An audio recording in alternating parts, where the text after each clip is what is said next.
In this video, I'm going to talk about something that just blew my mind very recently. I work as a creative, I can say a creative, a digital marketer, mostly creating content for content marketing, what we call content marketing. And maybe 2-3 years ago, there was a wave, of course, AI came along. And initially we were like, oh, it's not going to do much damage, but then it really it really made a huge damage. And most creatives, especially people working in content marketing, people working in digital marketing, people used to work as video editors, writers, script writers, and those kinds of people. People used to do graphic design.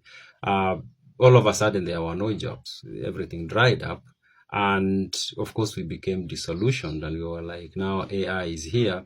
And I remember I joked one time, I told somebody, maybe now what is remaining is for us to just go, you find a farm in a remote place and you go there and you start doing subsistence farming because AI is doing everything you are doing or is going to.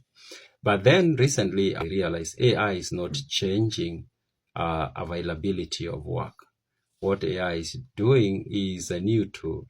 Just like there was a time when people used to write, and I'm going to use writing because that's what I do for the most part. Just like people used to write with a pen and a piece of paper, and then the laptop came and they were like, no, you don't need to write on a piece of paper. You can use the laptop as a new tool.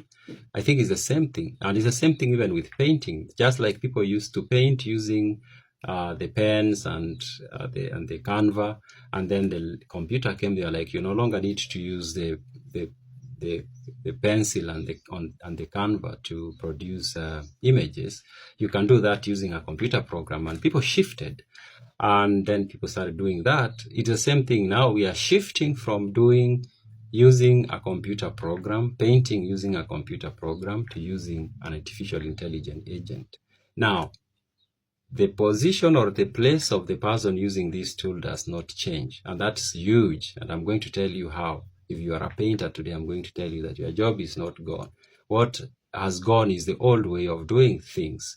You'll be shocked when you find out that your job is around, but you need to make a significant amount of adjustment. If you are a painter, for example, or if you are a writer, for example, you need to make a lot of adjustments so that you are able now to use the AI as a tool, just like you use the laptop, just like you used a pen and a piece of paper or a canvas.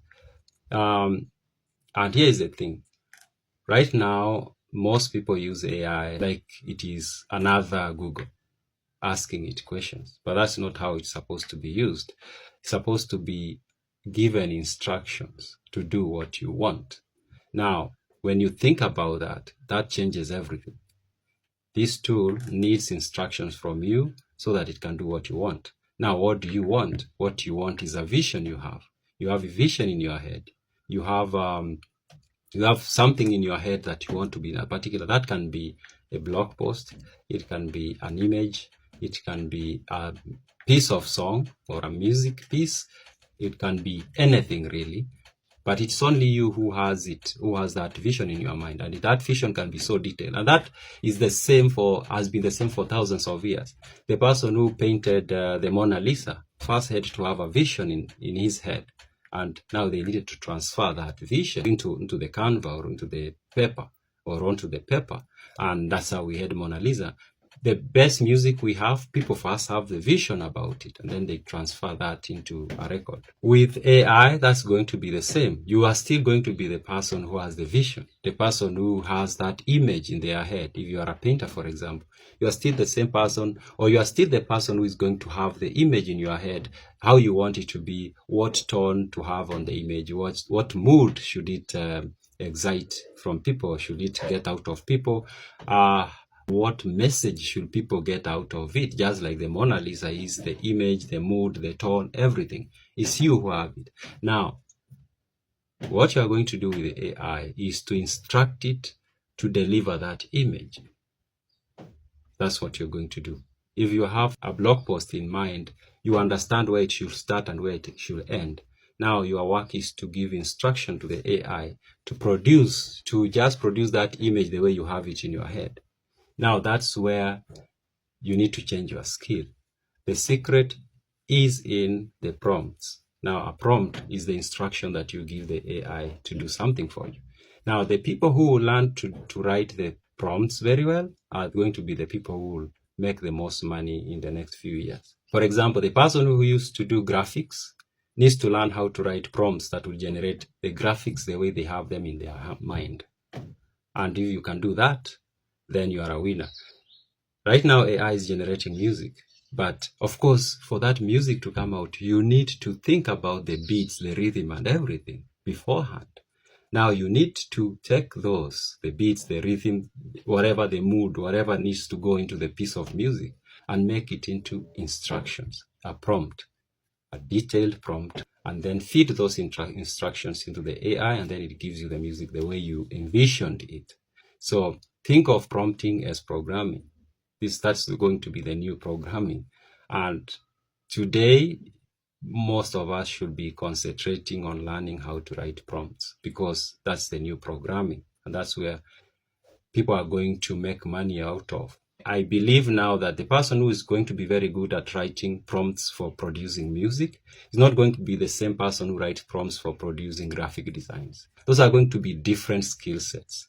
And the person who writes prompt for writing blog posts is not going to be the same person who writes prompts to produce video. Those are going to be different skill sets.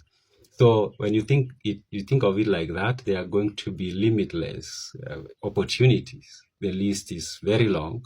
So the secret is in the prompts. And we need to learn how to write prompts. We need to become so good at writing prompts. And here's the thing. Just like anybody has access to the pen and paper or has access to the laptop, but not everybody can write good blog posts, or not everybody can produce the most amazing image that connects with people. It's the same way everybody will have access to the AI agent, but not everybody will become so good at prompting it to produce what they envision. And the people who learn how to do that are going to be hired by people who don't know how to do that. And another thing, for example, for people who do content, the huge thing about content is giving it an angle and giving it an emotion. You consider, why would people care to read, or why would people care to listen to the music, or why would people care to watch the piece of music or to watch this video? Why would people care to look at this image and connect with it? And why people care is an emotion question. So the why people care is the emotion that you will attach to that. Now it is going to be up to the prompt writer to instruct the AI in a way that is so accurate so that the right emotion is attached to whatever is generated. It's still very early in AI, and we should spend more time learning how to prompt. Of course, there are other things you can learn about AI, how to build agents and things like that. But I think we should focus a lot more on learning how to write good prompts.